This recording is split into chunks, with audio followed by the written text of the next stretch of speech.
Of the estimated 70 billion land animals reared for human consumption each year around the world, nearly 90% are chickens.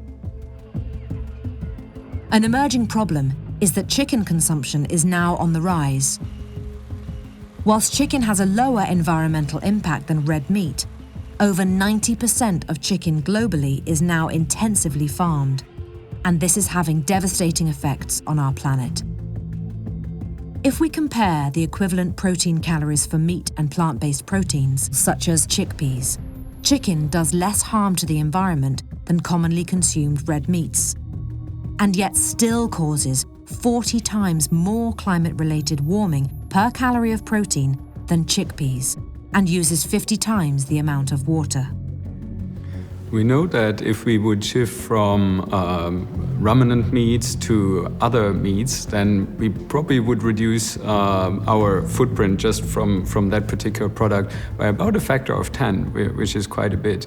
But if you compare that with how much you would reduce your footprint if you went to plant-based products, that is about a factor of 100. And that's the reason why shifting towards more plant-based diets has such a big impact, because we're really talking about different scales here. Organic meat has been claimed to have less environmental and climate impact.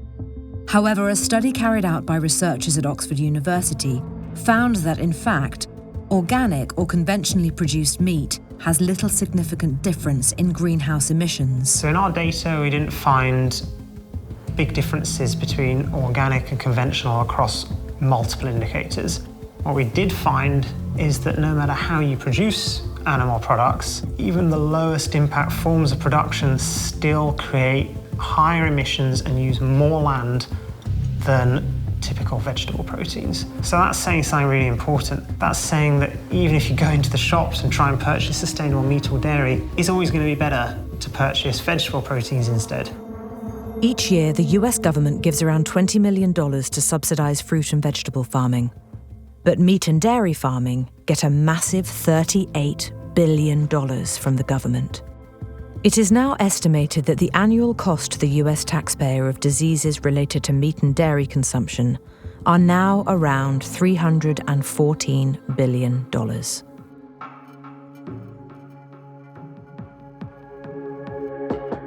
And when you cram, tens of thousands of animals in these cramped, filthy, unhygienic conditions, basically live atop their feces, it's just like a breeding ground. Animal to human diseases that arise because of the way we're now treating animals, whether it's these live animal markets in East Asia, whether it's the bushmeat trade. And the concern is that with enough spins at genetic roulette on these swine factory farms, these chicken factory farms, we're gonna, end up with one of these viruses that's not only deadly to chickens, but can jump and transmit human to human and cause the next human pandemic.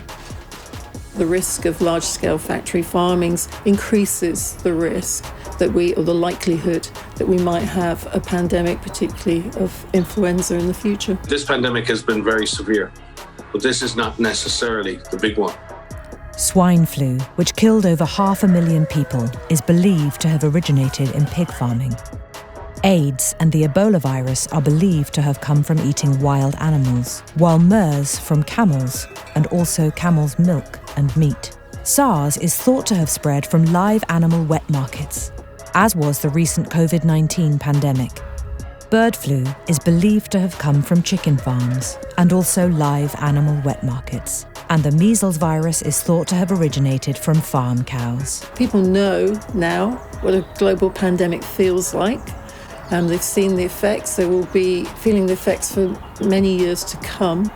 And that this is a chance, I think, an opportunity to point out that this particular route of infection is a very concerning one.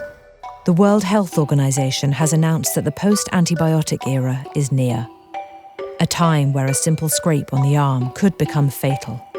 Our miracle life-saving antibiotics are being rendered useless due to overuse. Not because of overuse by humans, but because we give them each day to billions of farm animals.